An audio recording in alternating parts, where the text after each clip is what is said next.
Justice Jayachandra Reddy, a very eminent judge of the Supreme Court.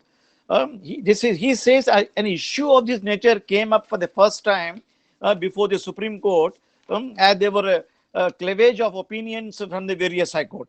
Now, in this judgment, the Supreme Court discusses that here. So, as I told you that here, the custody of the accused person becomes unlawful after 24 hours under Section 57 and Article 22(2). Then it can only be that the custody period can only be extended pursuant to provisions under Section 167(1) and 167(2) CrPC. Now, subsequently, it has been further amended. 167(3) also has been added, 3(a), which I will discuss with you. It's a very important topic here, because the judicial magistrate under Section 172, 167(2) can only authorize the custody of the accused person to the police officer, namely the police custody, that is called for a period of 15 days. 15 days khatam ho gaya, then straight away the direction, order should be passed. The custody should not be given to police anymore. He should be sent to judicial custody, a magisterial custody. Why? Because the legislature does not trust the police officer.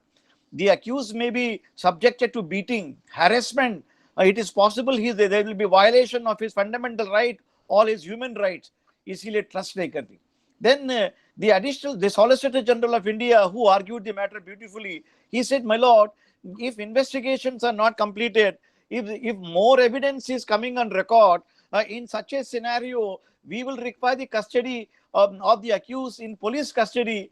There only the custodial detention is necessary. The Supreme Court said, so nothing doing.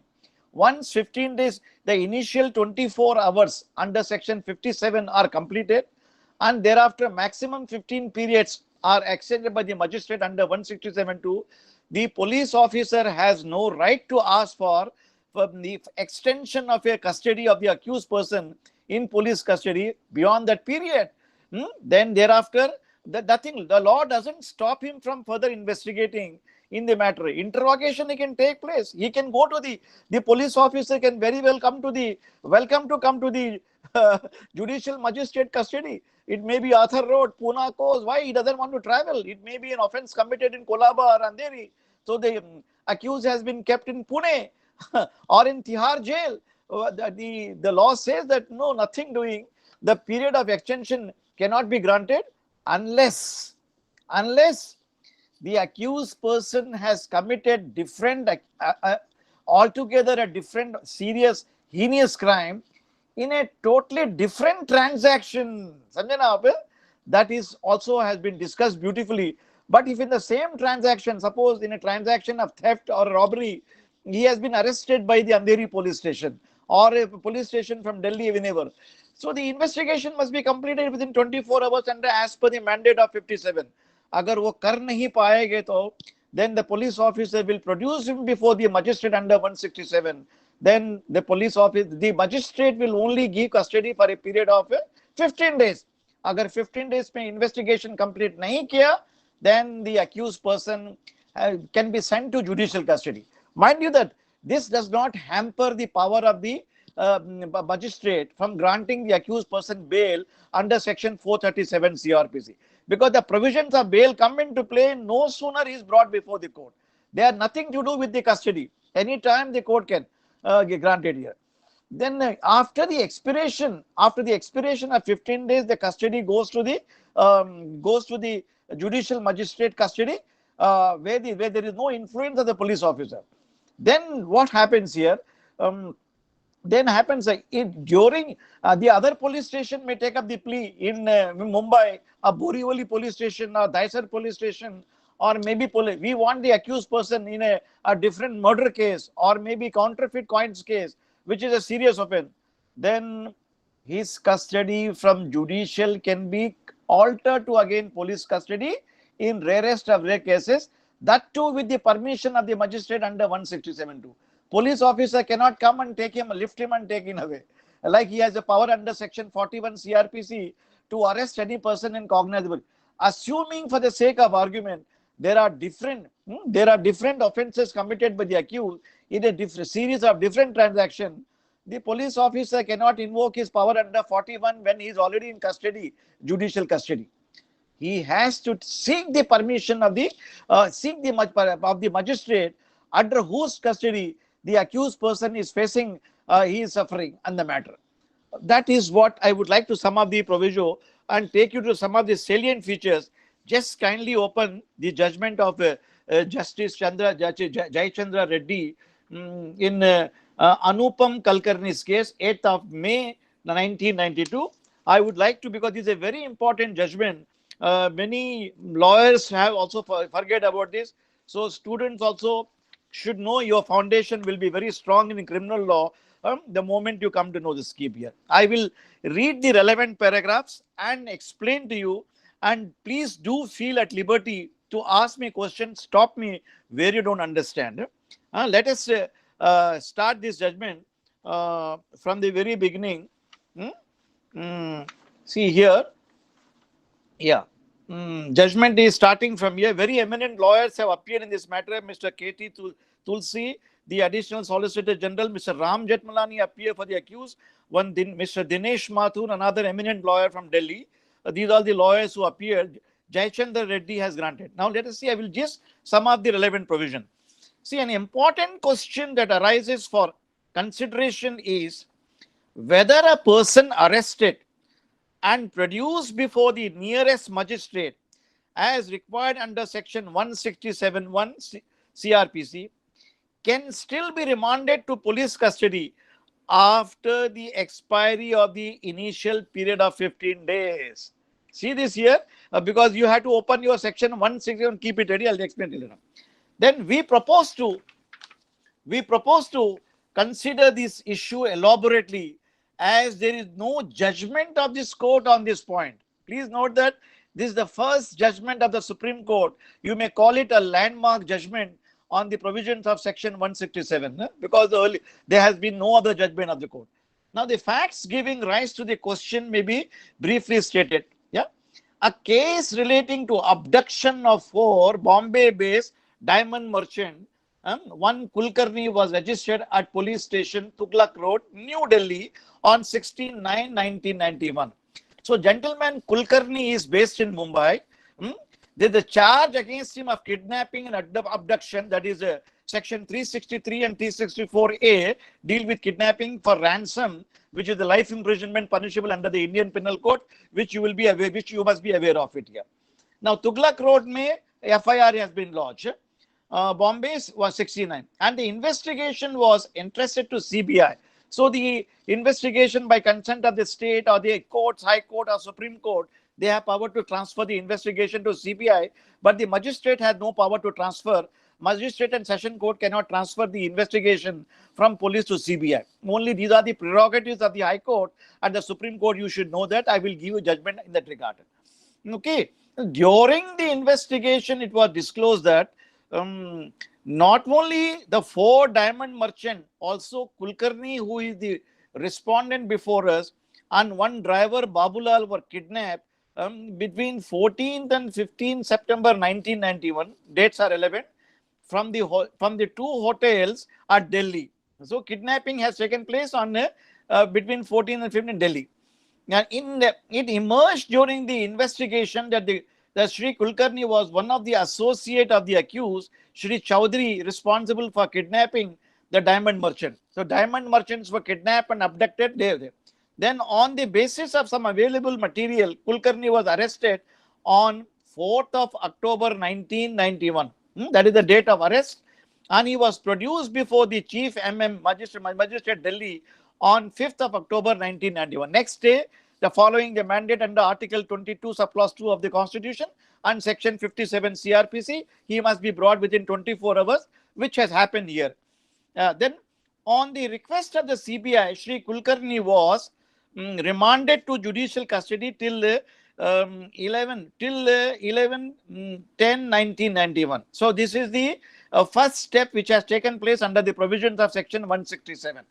Then on 10/10/91, a test identification parade was arranged, but Kulkarni refused to cooperate, and his refusal was recorded by the concerned Munsif magistrate.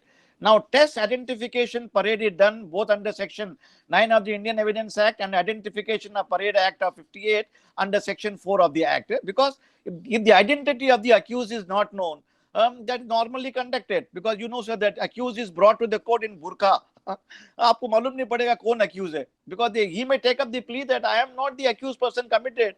There were so many people. If there's a mob of 10 people, how the witnesses could identify him?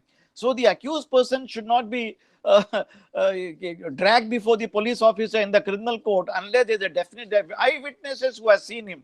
So with a view to enable the eyewitnesses to recognize, identification is conducted normally before a magistrate. Magistrate can be executive magistrate, and the proceeding before the executive magistrate are not evidence under the Evidence Act. Now here the identification was conducted before a Munsif magistrate. In Delhi, you have a Munsif magistrate. You must have heard of in the first year or second year of law, when you are reading the judicial the history of India's court, there were Munsif courts, there were Munsif Adalat, there were Nizamat Adalat during the Mughal regime, and the names are still there. Munsif magistrates are the junior most magistrate or civil judges of junior grade who are competent to like under the CPC section 15 says that here you must file a suit in the lowest grade. In the state of Maharashtra, it is the civil judge junior division is equivalent to the Munsif magistrate. So in the city, in Maharashtra, in various villages, you go and see taluka level, these judges in the morning session, they operate they sit as a civil judges, civil junior division, senior division. In the afternoon session, they perform the functions of a magistrate, judicial magistrate, first class, second class. They do both the works here. See, normally district judges are well versed in both civil law and criminal law, unless some part of the city is here. So these are the magistrate, Munsif magistrate, before whom the identification parade was conducted. Then on 11/10/91, an application was moved by the investigation officer seeking police custody of Kulkarni, which was allowed. Very interesting. Now, Mr. Kulkarni was arrested, you see the date of arrested and produced on 5/10. The application was made on 4/10. Then his remand application took place. Then he moved the investigation custody on 11/10. Thereafter, the police officer says that identification में cooperate नहीं किया है इसमें, so we want his custody back to the police officer. Whether the magistrate, having granted him earlier judicial custody, can him brought him back. Of course, judicial custody, he was not well, he did not participate. While he was in police custody, he pleaded sickness and he went to hospital. Let us see that. Custody, the Kulkarni was allowed. Then when he was being taken on the way, Shri Kulkarni pretended to be indisposed and taken to hospital on the same evening, where he remained confined on the ground of illness on 21/10.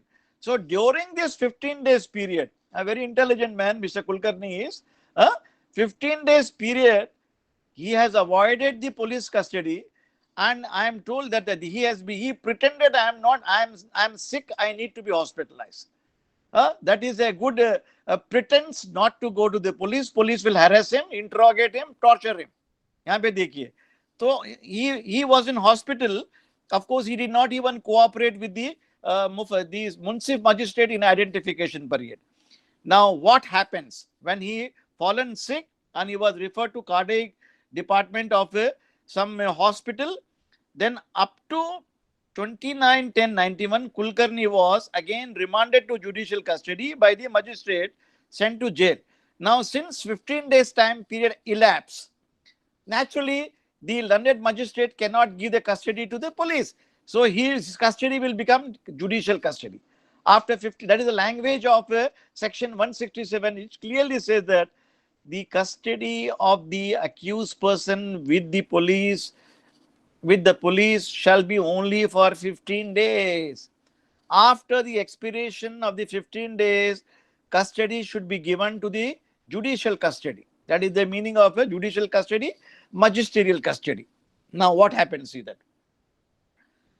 pretended. Then Kulkarni again remained the judicial custody by the magistrate and thereafter sent to jail. In view of that fact, the police could not take him into custody on all these days. Investigation officer applied to the court of Chief MM for a police custody of Kulkarni.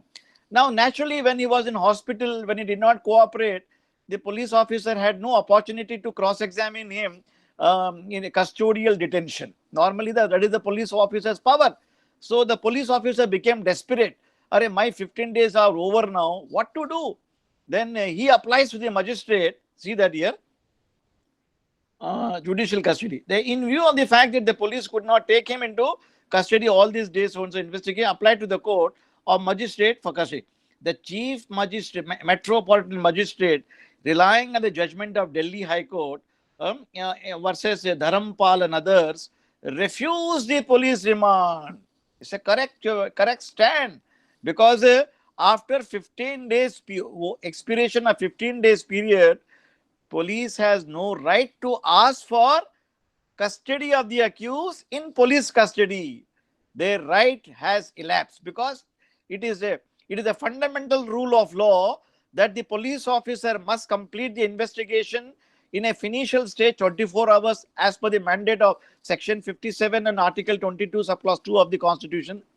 If he cannot do that, the second ending is given to him under section 167(2), that granting him maximum 15 days by the magistrate. 15 days mein khatam kijiye investigation up. You have a right to keep the custody with the police. After expiration of the 15 days period, don't ask for it. So custody will be with the judicial magistrate, who will be performing administrative, both administrative as well as judicial function. And we are not trusting the police officer in that regard. Now the Delhi High Court judgment. The questioning the same, a revision was filed before the High Court, Delhi. So the police officers invoke the power of the High Court under 401 CrPC, read with section 397, that the order of the Delhi Court is the magistrate is wrong.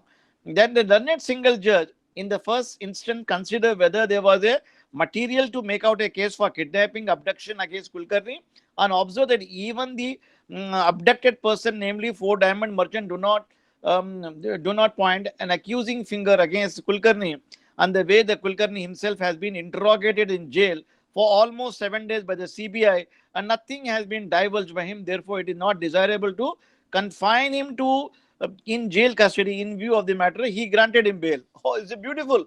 So the Delhi High Court has gone one step ahead.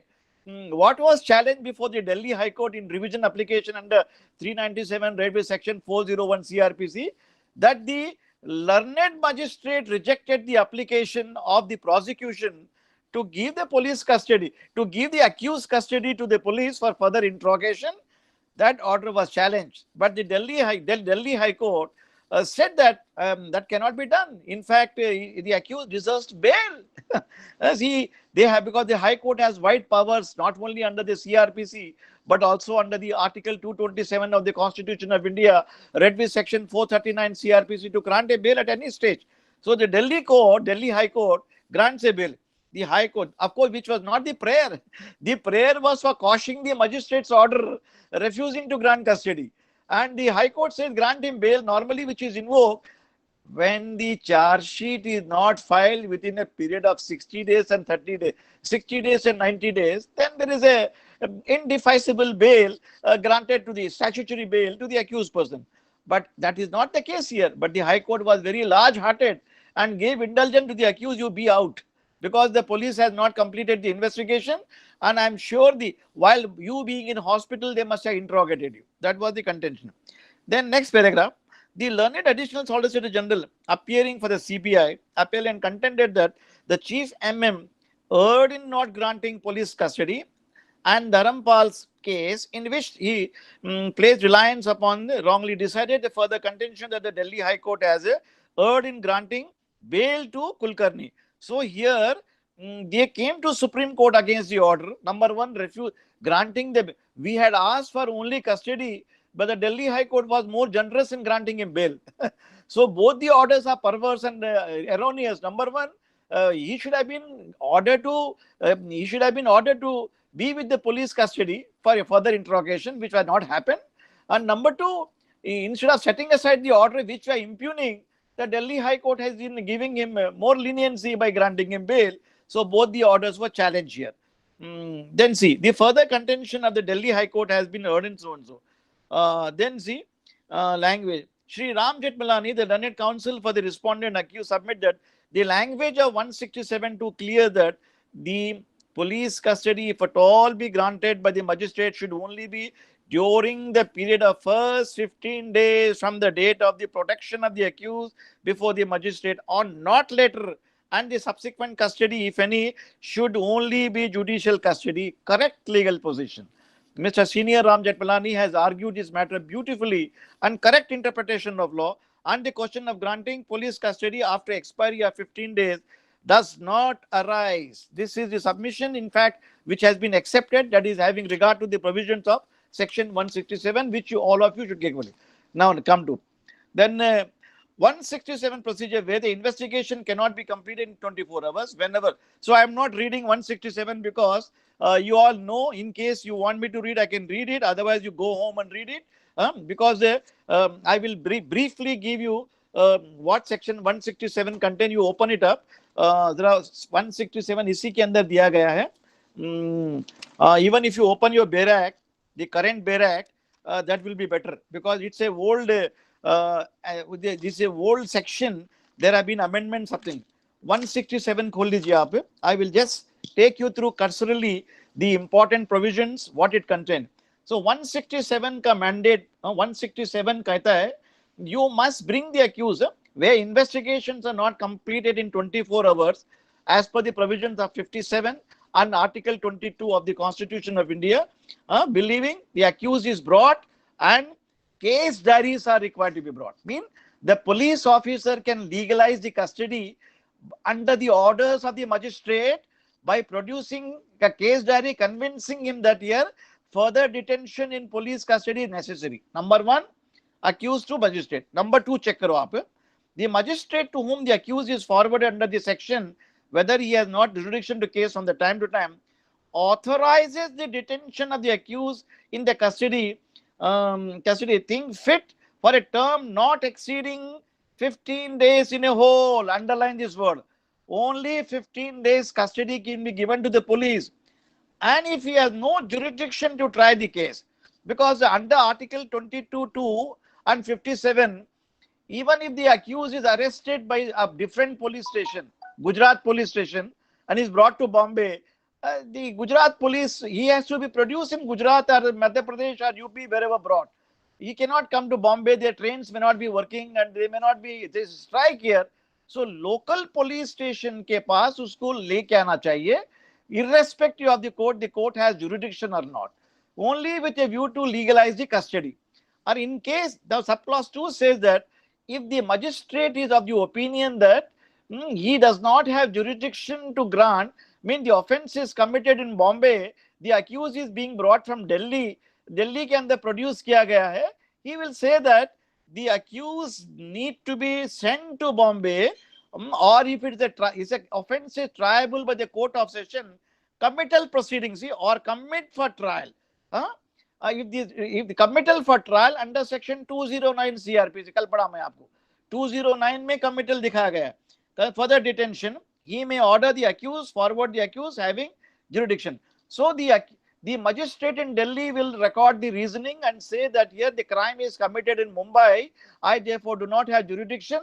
I am transferring the accused. I therefore direct the police to take him by flight, by nearest flight, and produce him in the Bombay court. The order pass karega. Or if it's a committal session tribal case, I direct him to produce before the magistrate in Mumbai, who will pass appropriate orders with regard to committal under 209. Please note that here. Then see, proviso check karo. The magistrate may authorize detention of the accused person otherwise than in custody of the police. Underline the word. Otherwise than in custody of police mean he will send him to judicial custody. Otherwise than. So there custodies are only two types. One is a judicial custody, one is a magistrate police custody. Police custody has been dealt under 167(2). Otherwise, two subclause A speaks of after expiration of 15 days, the custody must be given to otherwise than, I mean, the judicial custody. So underline this word. The otherwise than in custody of police mean the custody of the judicial magistrate. Please note that यहाँ पे section elaborate नहीं किया.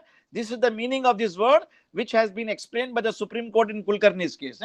Then beyond 15 days period, then if he is satisfied that adequate ground exists for doing it, but no magistrate shall authorize detention of the accused person custody under paragraph for a total period exceeding 90 days, where the investigation relates to an offense punishable with death imprisonment, life imprisonment.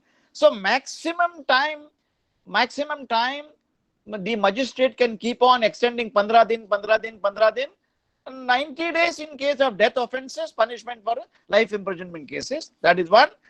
Subclause 2 says 60 days where investigation relate to any offense and expiration of the 90 days, 60 days at the and in other cases, mean offenses which are punishable less than murder, less than imprisonment for life imprisonment, or for a term not less than 10 years. So the offense, certain offenses, cheating punishable for 7 years, misappropriation for 3 years, all these cases, and attempt to murder is 7 years. So here the magistrate can only direct investigation complete karo 60 days के अंदर. If it's a death charges 302, robbery, murder, rape, complete करो 90 days के अंदर. Please remember this.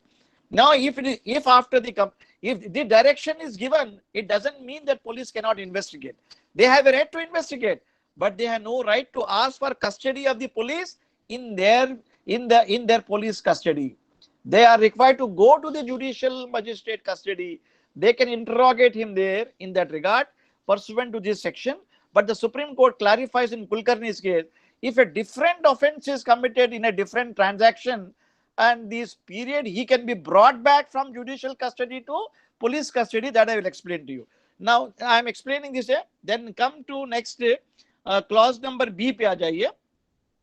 Then 2 कहता है कि suppose in case it is not so, 60 days, 90 days complete नहीं हुआ, then accused shall be released on bail.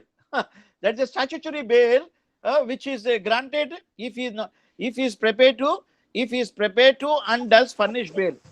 If he is any problem? Hello, somebody asking any question? Somebody is interrupting the class, or somebody wants to ask me any question? Kumar, is there any problem? Sir, some person's mic was on. I muted it. If someone wishes to question, please raise your hand. Now, kindly, it's a very important topic, remember it here. Now, in the event, investigation not being completed within 60 days and 90 days, as per the provisions of subclause 1 and 2 of section 167 2A, 2A 1 and 2, then bail mil jayega, provided the accused is in a position to furnish bail. I mean, he must have sureties. He must be a solvent person. The court may direct him 1 surety, 2 surety. लेके आइए for section 441, 440, 441, 442 provision check कर लिया आप with regard to bail and bail bonds. वो करने की बात है देंगे. And every person released under the subsection shall be deemed to be released under the provisions of 32 for the purpose of this. So section 437, 439 के हिसाब से they are released provided. Now B check करो. No magistrate shall authorize detention of the accused in custody in the police under this section unless the accused is produced before him in the person for the first time. Subsequently, every time the accused remains in the custody of the police, but the magistrate may extend further detention in judicial custody on the protection of the accused person through the medium of electronic video linkage. So यहाँ पे आप देखिए, this subclause B has been added in the year 209 amendment. ये amendment के हिसाब से महाराष्ट्र में भी amend हुआ है. Every 15 days के बाद you need not bring the accused to the court. Video conferencing कर सकते हैं यहाँ पे. So this subclause B speaks of both judicial police custody for 15 days period first time. Thereafter उसके बाद mean the court passes the order with regard to extension of the time, granting time 15 days from time. The accused must be produced either personally or through video conferencing. Video conferencing भी चलेगा आजकल. Accused must be seen by the magistrate, because नहीं तो police झूठ बोलेगी हम लेके आए थे करके. That will not do. This is the 15 days. Now C पे check करो आप. No magistrate of the second class not specifically empowered in this behalf by the High Court authorized detention. So a judicial magistrate second class, who are they?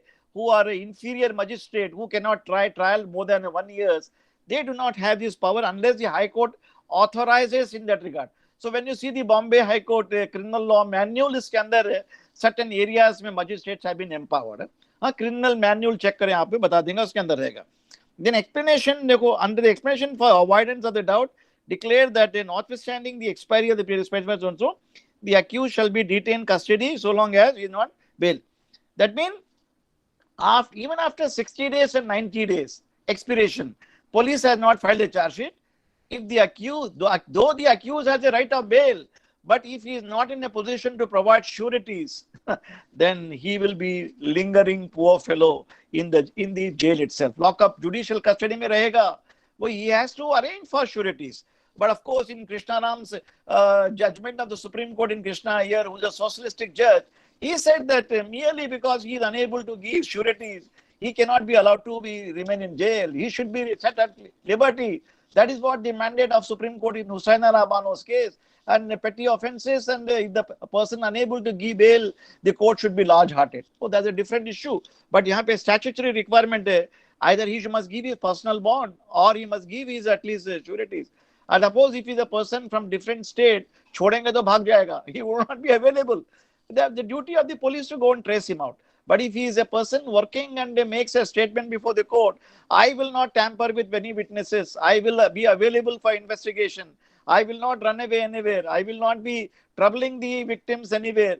So I'm a person having some roots in society. I'm a whatever maybe. If he give that assurance and give a personal bond, or some responsible person stand surety, there is no reason why he should not be granted bail. So the proviso has been added, explanation, that is in the year 1978, with a view to enable the prosecution to further. The Supreme Court said that. Now, explanation 2 check karo aap. If any question arises whether the accused person was produced before the magistrate as required under clause B, the protection of the accused person may be proved by signature. So it is in remote areas, वहाँ पे electronic की facility नहीं है, वहाँ पे there is no electronic video linkage, then accused can be told sign it and prove it before the court of law.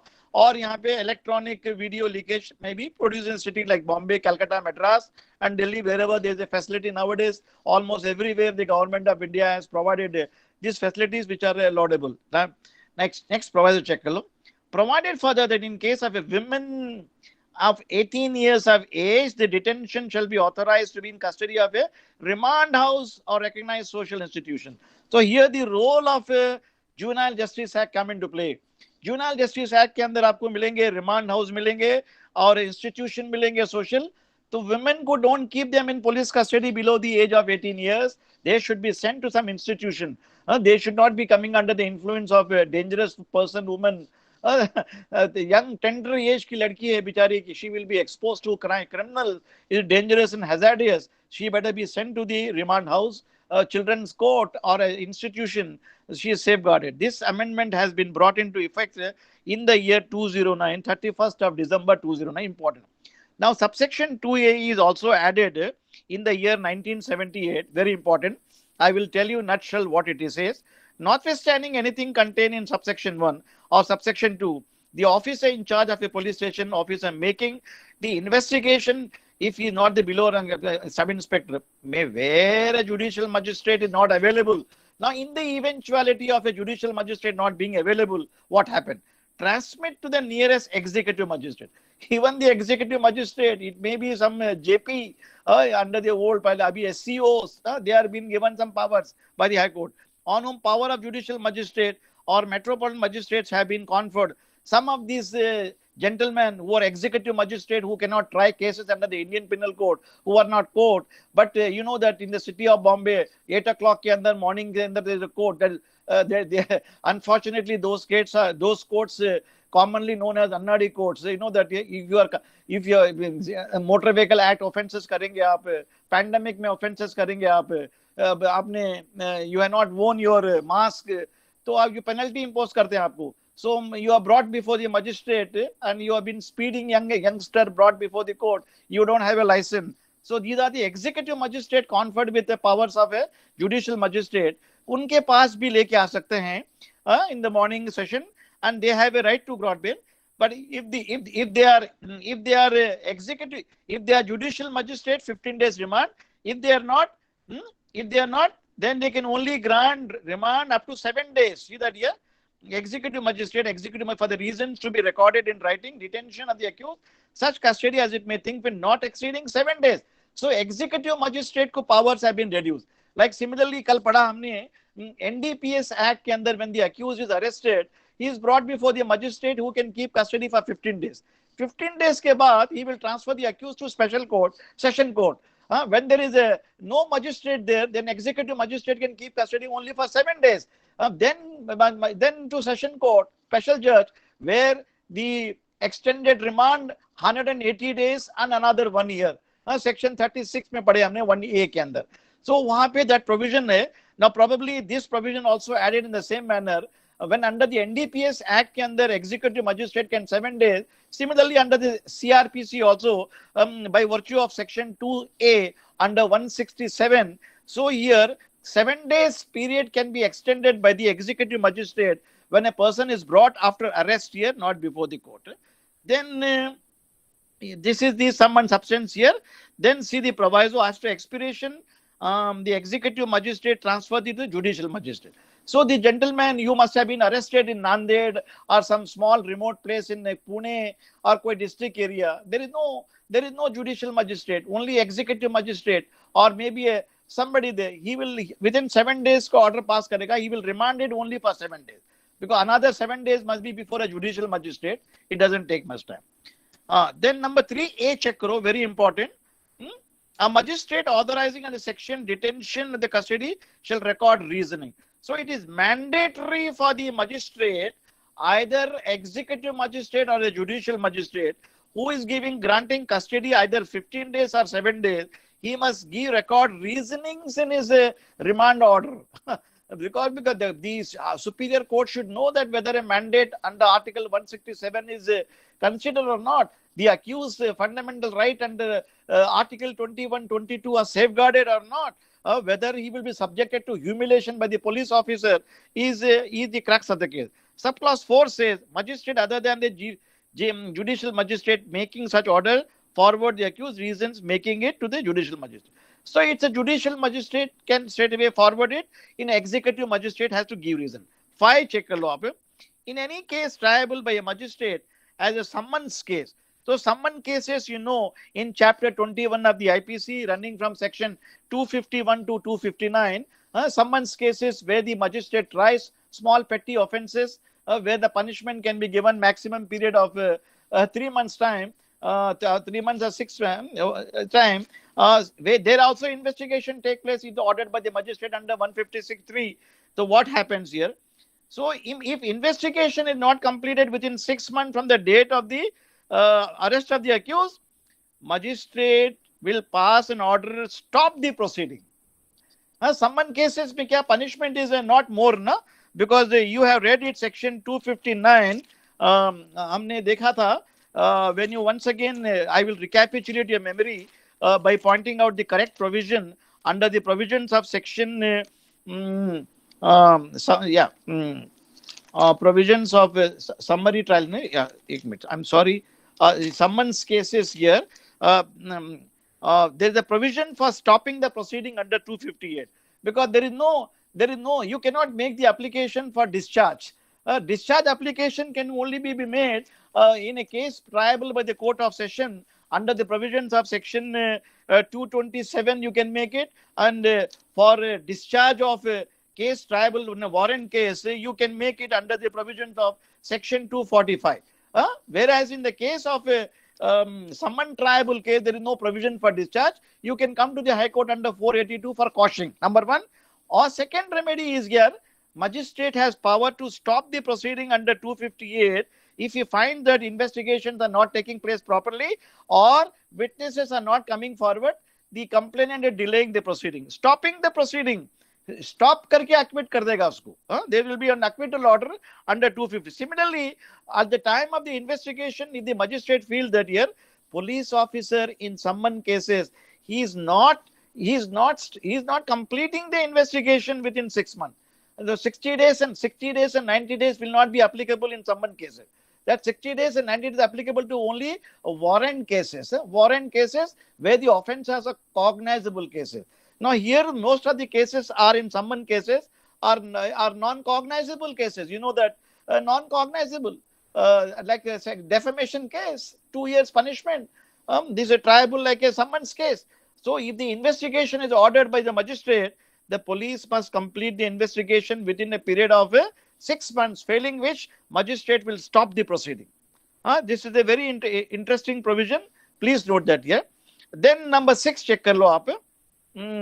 Where the order of stopping for the investigation under so and so session judge ke par. So that order is made appealable. Representation can be made by the prosecution that the stopping proceeding is a very is causing injury to the police department, and it has the right, it has the effect of circumventing the power to arrest or power to investigate matter, and that is a safeguard provided. You need not go to the High Court, so you can go to the Court of Session. The Court of Sessions can be satisfied whether the magistrate has passed the correct order stopping the proceeding under section 258 of the CrPC, read with the subclause 5 of section 167 CrPC, that is given.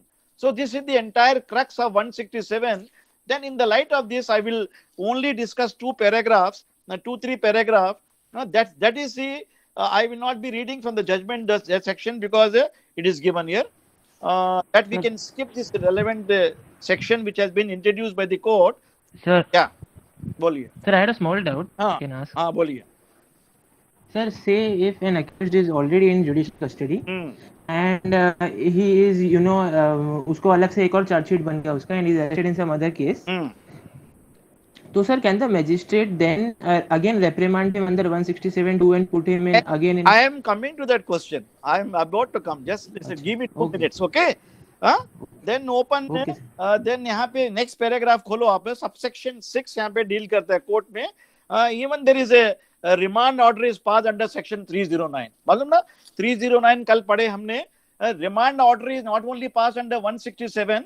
You please also open section 309 subclause 2. 309 subclause 2 पढ़ेंगे, वहाँ पे भी remand order है. Because I want you to take you through what are the various provisions which contain remand. 306 पढ़ लीजिए आप. 309 एक minute, अभी मैं खोल के बताता हूँ आपको. 309 पढ़ लीजिए. क्या बोल रहे हैं? अच्छा ठीक है.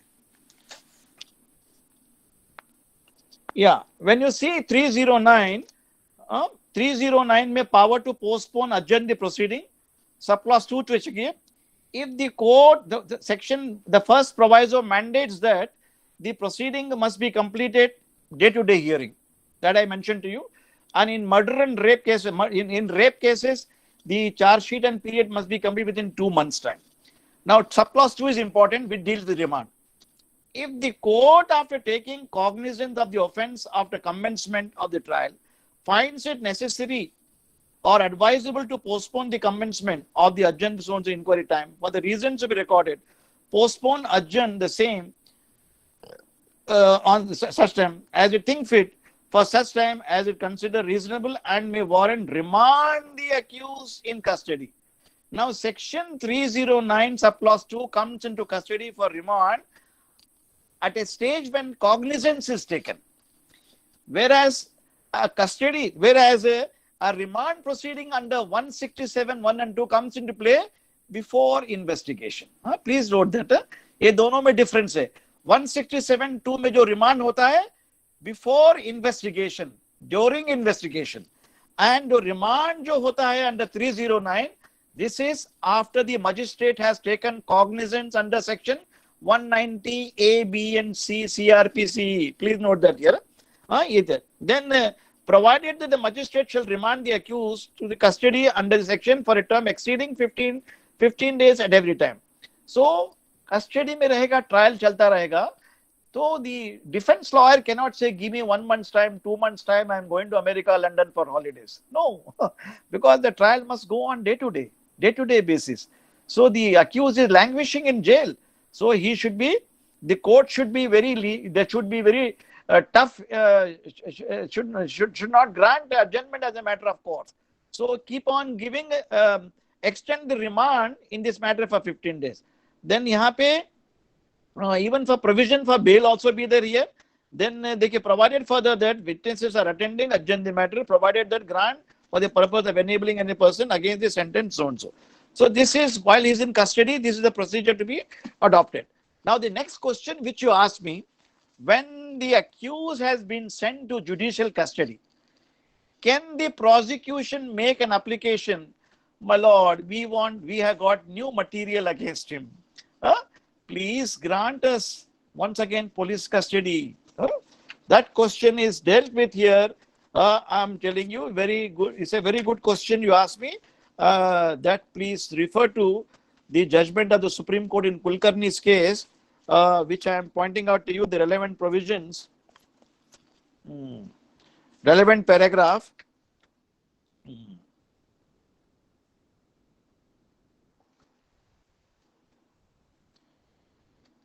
Yeah, when you the judgment which I am having, it doesn't have the paragraph numbers, but I will read it and you will be able to catch it. देखिए, a question may arise then, आप देख लीजिए. A question may then arise whether the person arrested in respect of an offence alleged to have been committed by him during the occurrence can be detained again in police custody. मिला आपको? Kumar Mila?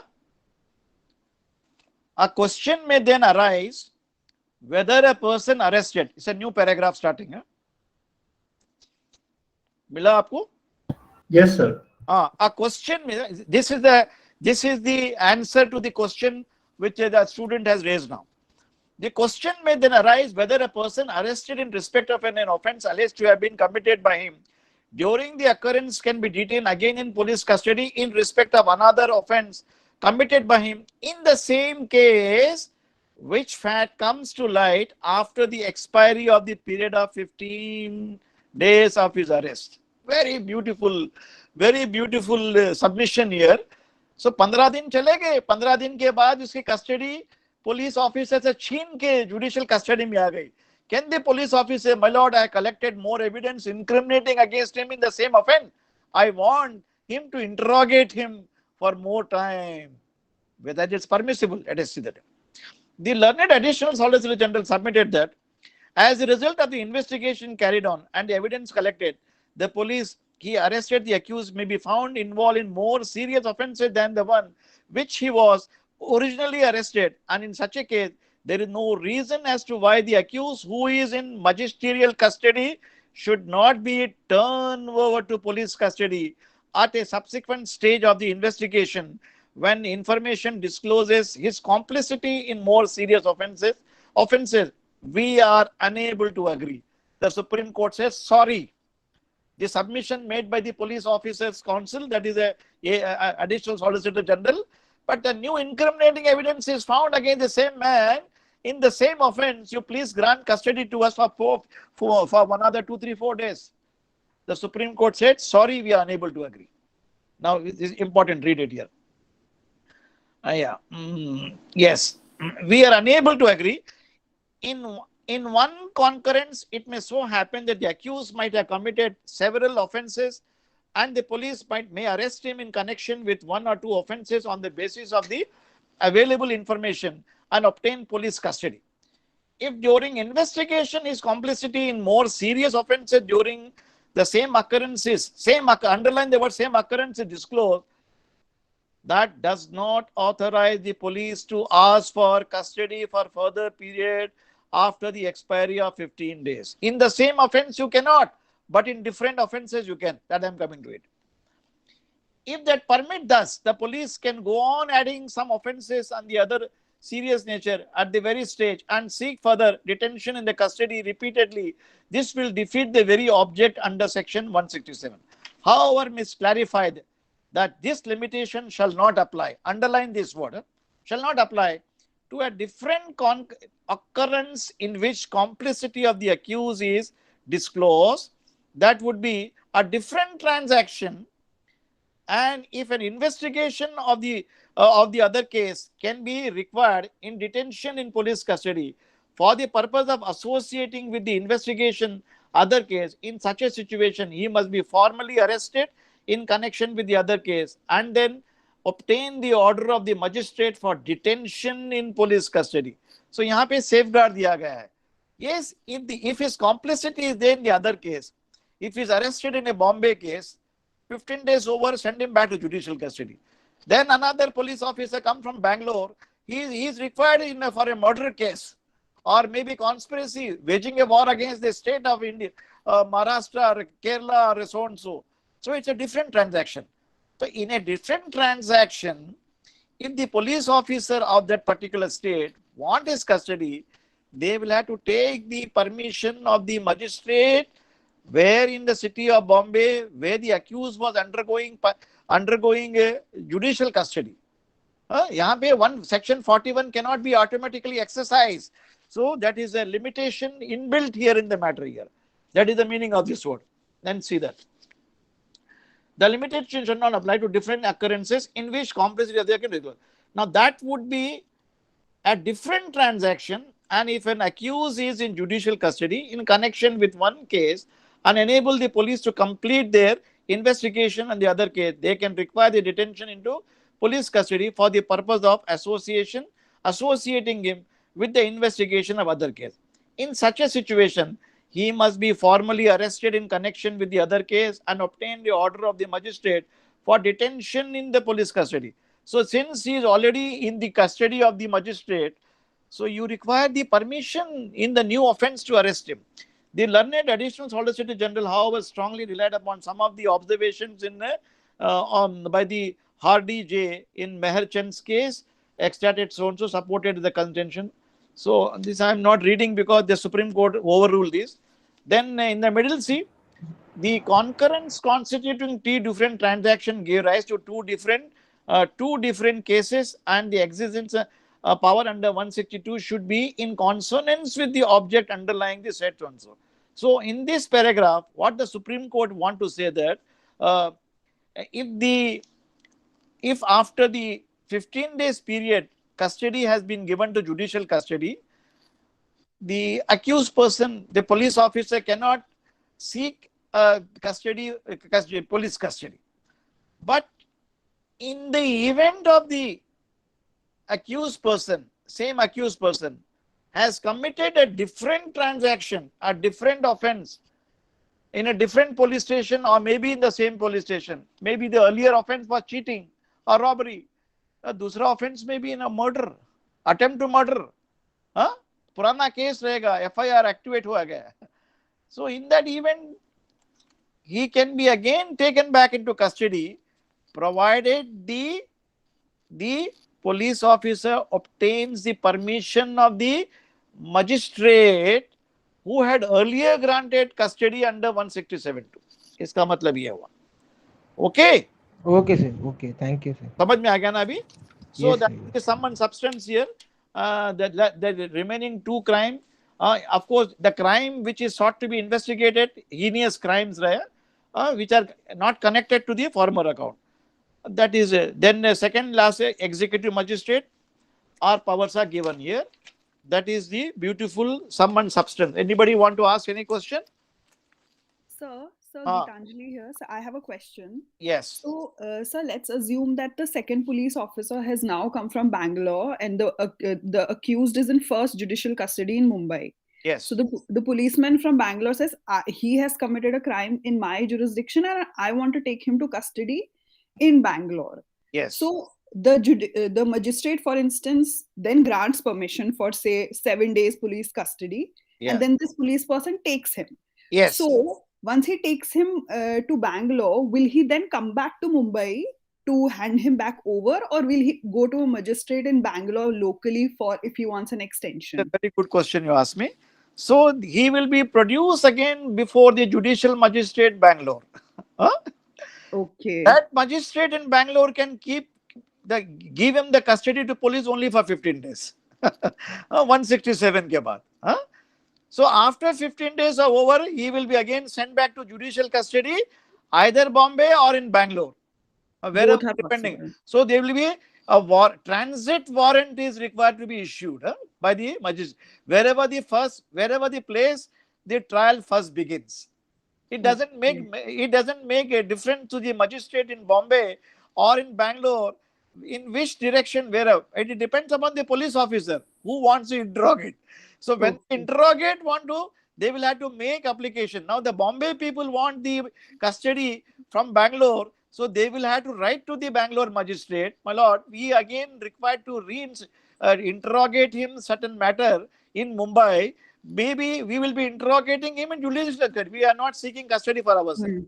So I therefore request your honor to grant me permission under 167(2) to take him to Bombay by granting us, by allowing us to take him to Mumbai. That is called transit warrant. Nikalte ho. The warrant procedure you can see section 60 se leke 90 onwards given. So that is how it is done. So okay, sir. So it sounds like a passing the parcel game. Yes. It's like they're playing football with the accused. Yeah, exactly. Yeah, thank you, sir. Understood. Anybody has any question? What is the time permits here? What is the time? With the time permits little, then small judgment is there. I want to cover Gangula Ashok versus State of Andhra Pradesh, a short judgment under the Special Court Act, that is the Scheduled Caste and Scheduled Tribe Prevention of Atrocities Act, which is a special court.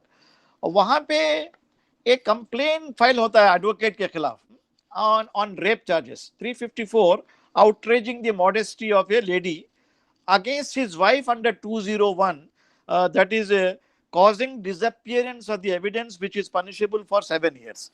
It's a very interesting judgment. Open कर लीजिए, बोलता हूं मैं. Short है, in nutshell I can dispose it of in 10 minutes time. I think we have time. Yes. 17. Yeah, we have got time. 10 minutes I will dispose it of. Because the other two judgments I will not dispose it of. They are also very important. Antule's judgment and the judgment of the Delhi High Court is also equally important. I will not touch it today. That is State of Delhi versus I'm sorry. This I will take it up. That is Directorate of Enforcement versus Deepak Mahajan. I will take it tomorrow, day after tomorrow. Abhi aaj lunga main, which will conclude with the judgment of Justice Thomas in M.B. Shah's case. Justice M.B. Shah, that is Gangula Ashok versus State of Andhra Pradesh, reported, I don't know, reported in which, I got a copy from the Bear Act, report 2001 SCR, page number 468. Now, in sum and substance, I will just briefly tell you that here a practicing advocate was implicated in a charge of outraging the modesty under 354. Read with section 3(1) of this Scheduled Caste, Scheduled Tribe Atrocities Act.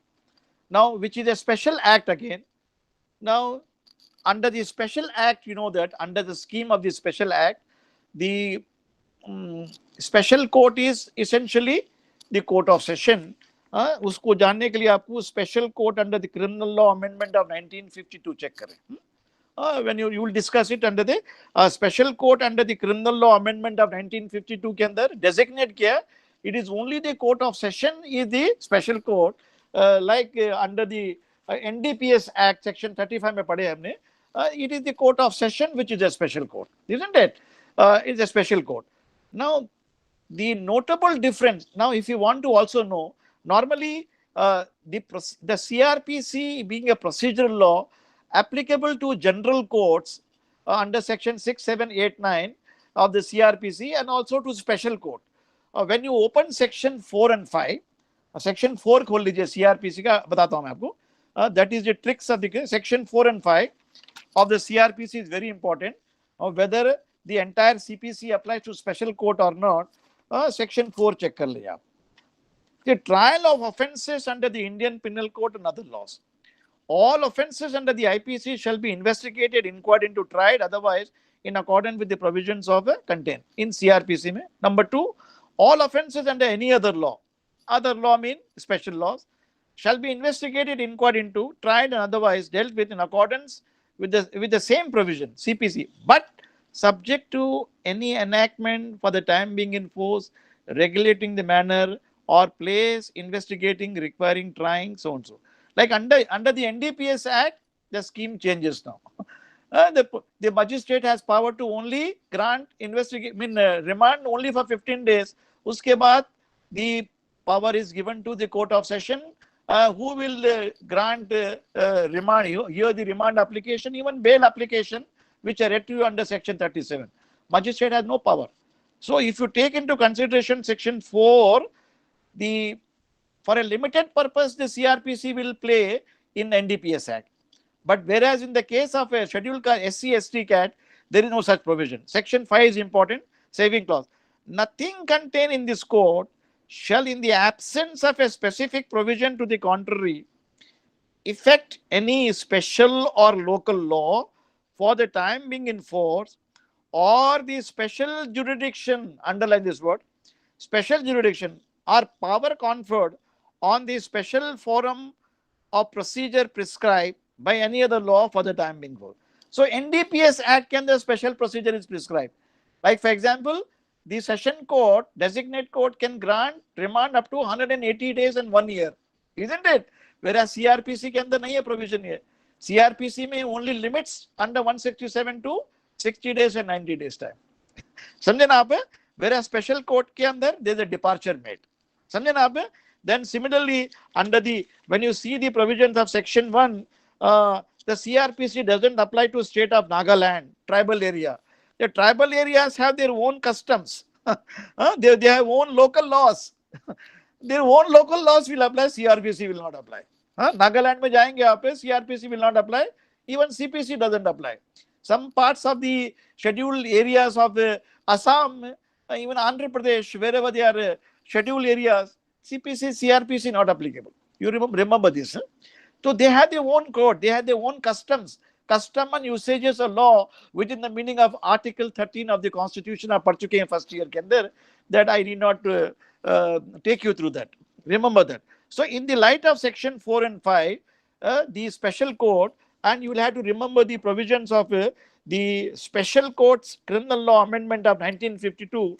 When you read the judgment of Antule's case, A.R. Antule versus Ramdas Nayak's case, that is 1984 to Supreme Court. I will deal it in next lecture. It's a very big judgment, a very interesting judgment on the point of special court and how this came into force.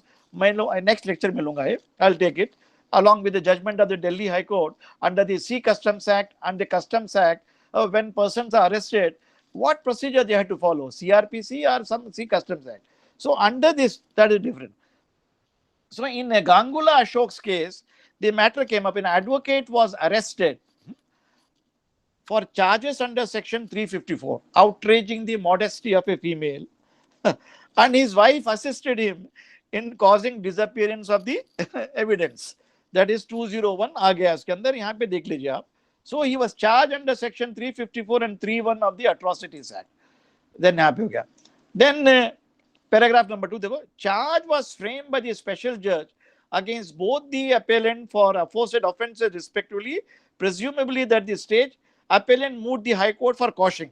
So when a charge was framed under 211 CrPC, an accused has a right to go for either you make application for discharge under 227, but he exercised the right that the court has no jurisdiction. 482 में application quashing के लिए किए High Court में, Andhra Pradesh High Court में. Now what does the High Court say there?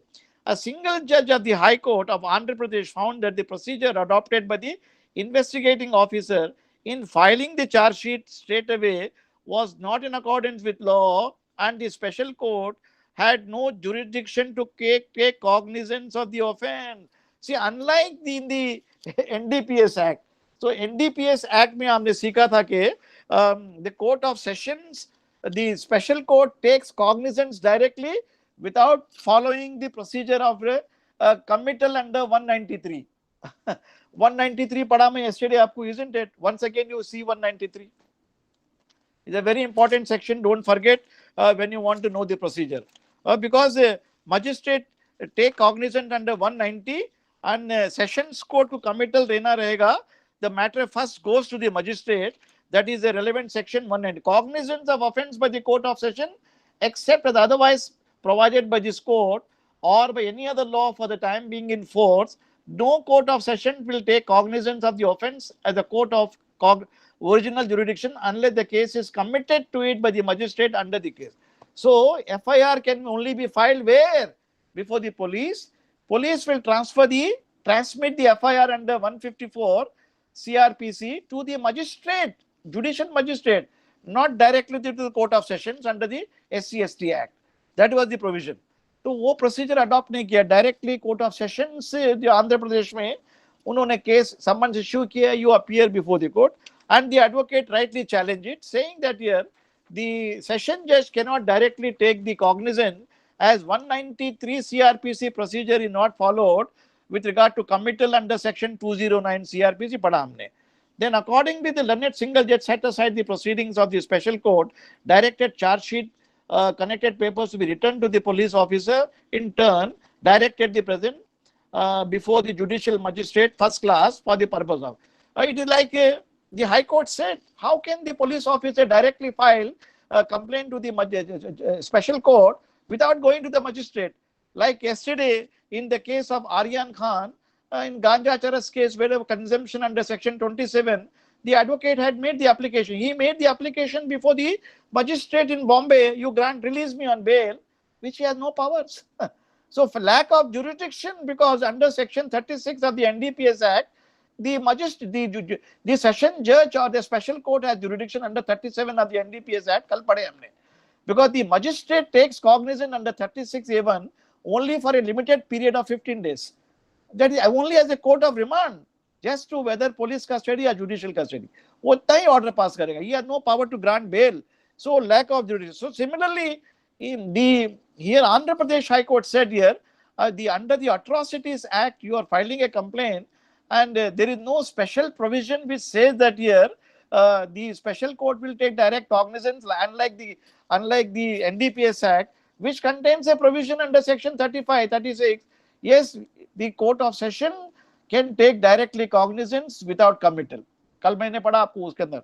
That again I won't trouble you. If you want me to again just go read the NDPS Act खोल लीजिए, that you should know important provision. Committal का देखिए cognizance section 36 1D पढ़ो आप. Special court में under the upon the perusal of the police report of the fact constituting offence under this act, complaint made by an officer of central government, state government, authorized by him, take cognizance of the offence without the accused being committed to trial. Underline this one.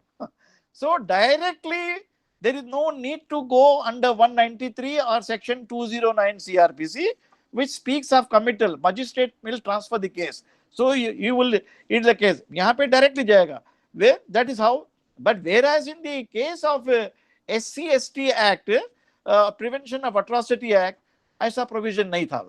So that is why the High Court said you have to undergo the provisions of you cannot bypass or circumvent the provisions of section 193 CrPC with regard to committal. So go to the magistrate. Magistrate will forward the matter to the session court after collecting the entire evidence. Okay. Then you come next question. Then the matter went to Supreme Court. After this, the filing, they have filed a special leave. The prosecution in Andhra Pradesh having lost before the High Court, then we had to consider whether the special judge could take cognizance of the offence straight away without the case being committed to him. If the special court is a court of session, the interdict means prohibition, authoritative prohibition. So there is a prohibition in a sessions court cannot take cognizance unless there is a committal order from the magistrate. So that interdict contained in 193 CrPC would stand in the way. It reads at, again, I won't read it again. 193 has been reproduced by the court. Then, so the first aspect to be considered, whether the special court is a court of session. Chapter 2 of the code deals with the provision which fall under so and so. So I won't read this here because I read it to you right now, section 5 and 6, which provide the procedure that here, wherever the CrPC would be applicable to a special enactment, unless there is a contrary intention expressed in the act here. So separately, there is a prohibition in the SC/ST Act. There is no prohibition. Then the relevant paragraph is they have also quoted the Supreme Court with approval, section 4 and 5C, which I read it to you. We have noticed from some of the decision rendered by the High Court, the contentions were advanced based on section 4 and 5 of the Code, suggesting a departure from 193 so and so or so and so. The departure has been there contained in the NDPS Act, but there is no departure in the provisions of any other special law, not even in Scheduled Tribe, Scheduled Class Act. Then the Lordship of the Supreme Court said that after reading the subsection, make it clear that provisions in all enactment are offences of the law shall be investigated, inquired into, otherwise dealt with the court, the CrPC. This means that the enactment contains another provision which is contrary to the provision of the court, such function would be applied in place of a particular. So they are given reference to A.R. Antule's case, the prevention of corruption case where the pursuant to the provisions contained in the Criminal Law Amendment of 1952, special court was set up. So the procedure in that was to be followed under the CrPC. Even but under procedure under the under the provisions of SC/ST Act is to be followed under the CrPC. That means 193 you must follow. But whereas NDPS Act has made a departure by enacting section 36A1, that is not so. Then see, they have quoted section 5 savings, which I won't read it now. Now there was a judgment of the Kerala High Court, which I won't be reading, which has made a departure relying upon Antule's case, A.R. Antule's case. See with the question. Then in the next paragraph, the Supreme Court says, when the correctness of the above decision later doubted by the same court, the question were referred to the larger bench. One of the Kerala High Court bench took the plea that here under the SC/ST Act, the provisions of 193 can be bypassed. I mean, you can circumvent it, special court can take it. Even the full bench took the view same way. So there's the reference here in the middle. As section gives overriding effect to the provisions of the Act, enact with the provisions of commission of the offence, enacted atrocities against the members of scheduled caste, scheduled tribe, the full bench felt rather difficult for us to hold that the committal proceeding is indispensable as a prelude to in the cases tried. Second is that there is nothing in the Act to indicate that the special court would get jurisdiction only committal or trespass. So they said that there is no specific provision in the Scheduled Tribe, Scheduled Caste Act which says that you must follow the procedure. Under 193 going for committal. There the mistake committed is that here they had to read the provisions of section 4 and 5 CrPC, which clearly says that the procedure for investigation even for special act is CrPC, unless there is a specific contrary provision is pointed out in the special act, like in the NDPS Act section 36A1, which clearly says that here it is not the magistrate, it is the court of session, special court, who extends the remand application up to 180 days and 1 year, and also grant bails under 37, which the magistrate doesn't possess. Such provision is not there in the SC/ST Act. So the Kerala High Court judgment was found fallacious. The Supreme Court said that, hence the reasoning of the full bench of the Hirendra case are apparently fallacious. So they are not approached. The very approach of the full bench of the High Court seems to be that there should be specific indication in the Act that the Special Court Act get jurisdiction to try the offences only on a committal order, and in the absence of such a specific indication, special courts must have a right to take cognizance of the offence as though is a court of original jurisdiction. We have pointed out that unless there is an express provision to the contrary in any other law that indicate that interdicts contain in 193 cannot be circumvented. You cannot give a go by. You must follow 193 CrPC. That is, committal order must be passed. Go to the magistrate first. It like a Supreme Court saying, don't come to us directly. Go to the lower court. There is an alternate remedy available. Don't come to the High Court under 2227. So there is an alternate remedy available, 193. Magistrate will do the preliminary job, collection of the evidence. Session judge doesn't have him. Special judge is a very has been having a onerous job. He is a difficult person. He is having difficult matters. Very recording evidence, day-to-day recording. It is not possible for him to collect evidence. So the task is given to the magistrate. So you cannot bypass or circumvent the provisions of 193. The Supreme Court says, and the Supreme Court found that judgment of the full bench of the Kerala High Court is fallacious. It is not in accordance with law. It was set aside. So similarly, in next paragraph, the Andhra Pradesh High Court in AP Shekhar Nair's case also disagreed with the Kerala High Court. In next paragraph, we find difficult to agree with the reasonings in Kerala Court. I won't read it. So it was not approved. The Supreme Court accepted the reasoning given by the Andhra Pradesh High Court in that regard, so and so. Then next paragraph, we are of the considered view that the opinion of the division bench of the Andhra Pradesh has stated position correctly and above position. So Andhra Pradesh has been accepted, affirmed, and Kerala has been rejected by the Supreme Court. Then as regard Antule's case, where reliance was placed by the Kerala High Court, the Supreme Court says, it must be noted that the observation of this court in Air Antule Supra, we must made it in connection with the establishment of the special court under the Criminal Law Amendment of 52. If 52, it is to be pointed out that the special judge appointed under the said act was given a specific power to take cognizance of the offence without the case being committed to him. Hence, the observation of A.R. Antule's case cannot be profitably utilized in support of the interpretation of another act wherein there is no such specific provision. So, and in the case of Antule's matter, there was a specific direction given. The special act contains that here there is no need to go for a committal proceeding. The special court can take directly cognizance. That is why the matter came up before the High Court. Initially the case was filed. Justice G.N. Mehta tried the case. Then the Supreme Court transferred it to Special Court. Special Court has to be the Court of Session and not a High Court judge under the Criminal Law Amendment of 1952. Please note that even under the NDPS Act, the Special Court is a Session Court designated as a Special Court. Even under the Scheduled Caste, Scheduled Tribe Atrocities Act, the Special Court is the Court of Session. Then second last paragraph, it is contextually relevant to notice that Special Court created under certain other enactments have been specifically empowered to take cognizance of it without the accused being committed for trial. Example 36 AD of the NDPS Act, which we read yesterday. It is significant that there is no similar provisions in the Scheduled Caste, Scheduled Tribe Prevention of Atrocities Act. So there is no analogous provision, identical provision like 36 AD in NDPS Act in the Scheduled Caste. That means necessarily the special judge under the provisions of Scheduled Caste, Scheduled Tribe Act, Atrocities Act, he must follow the procedure under 193 CrPC. I mean, committal order must be there under 209. Produce the accused before the magistrate. Magistrate has power to grant remand and bail also.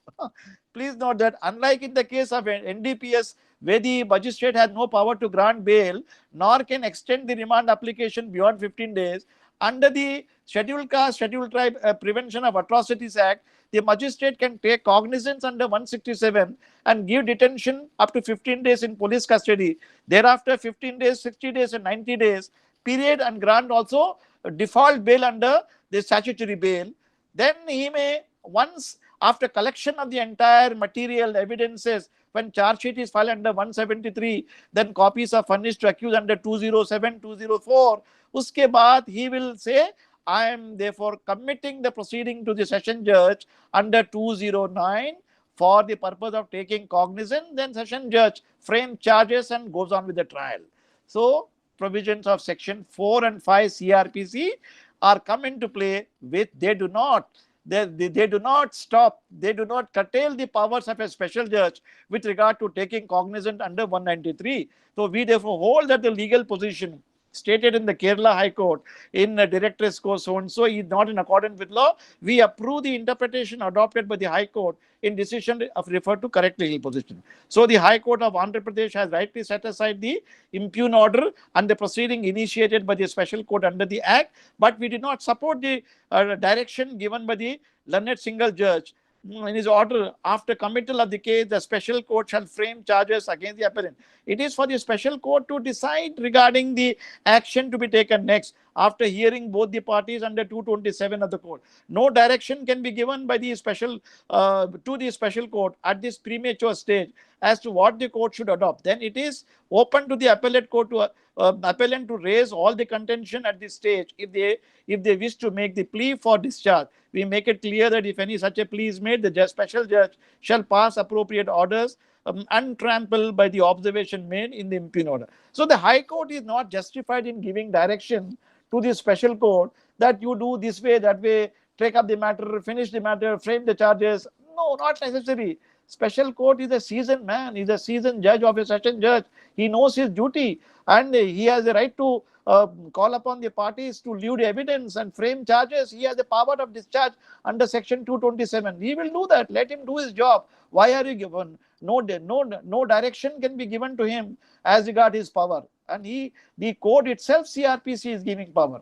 When the legislature has carved out specific powers, and the court of law should not take the role of the legislature and give direction to the special judge or any court or officer what to do. It is only in the absence of a directions not being there, the Supreme Court and High Court can give direction to the lower court pursuant to the supervisory powers under Article 227 and Supreme Court under Article 136 and Article 142 of the Constitution of India. Otherwise, directions are not required. So in short and substance, the special court under the Atrocities Act, SC/ST Act, cannot directly take cognizance, and it has to take, the matter must go to the magistrate court. Under 193, there must be a committal proceeding under 209. Committal के बाद ही cognizance लिया जाएगा under the provisions of the special act. Whereas under the NTPS Act, there's a departure under section 36 1D clearly says that the session judge and NTPS Act special court can directly take cognizance because there is a provision contrary to section 4 and 5 of the CrPC. Okay, hopefully this lecture is now clear to you. समझ में आ गया ये दोनों lecture, दोनों judgement आपको, Kumar and everybody? Anupam Kulkarni's case as well as the judgment of the Supreme Court in Gangula Ashoka's case. Anybody has any doubt, any question, please ask me before we wind up the question. So my lecture is over now. Any questions? I am here to take. किसी को पूछ? Sir, Gitanjali once again.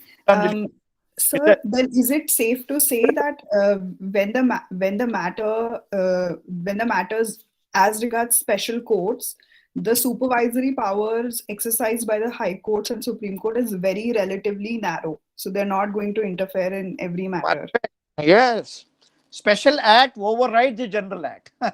Samjhana, always remember that wherever Special Act contains a clause called is a notwithstanding, and it is a non-obstanted clause. Interpretation Act में सीखे होंगे statutes में, notwithstanding anything contained elsewhere in this act. This is called a overriding power. Special Act normally overrides the general provisions. So when the Special Act can the overriding provision hai, there is no need to give general directions. Okay? Yes, sir. Understood, sir. Thank you. Okay. Next lecture, what is the date today? Today is Monday or Wednesday? Sir, Wednesday. Friday, shall we take lecture or not? Some festival is there, isn't it? Sir, I'm available, sir. You are available. Suppose yes, instead of Friday, can we take it on Saturday? Is it okay? Yes, sir. Ask everybody. I will ask Kumar also. Circulate to everybody. If there's a puja, some people must be performing religious ceremonies. I don't want to trouble them. We can take Saturday. Saturday, I will put up the classes in the group and we can proceed from there. Then I will deal with the important two judgment of the Supreme Court in this regard. The Directorate of Enforcement Deepak Mahajan's case and A.R. Antule versus Nayak's case. Ramdas Srinivas Nayak, very important judgment, very beautiful judgment. Then उसके बाद फिर next week से हम लोग juvenile justice ले लेंगे. which I will wind up in 3-4 lectures. Okay, then see you all of you, then good night. Shall I close it then?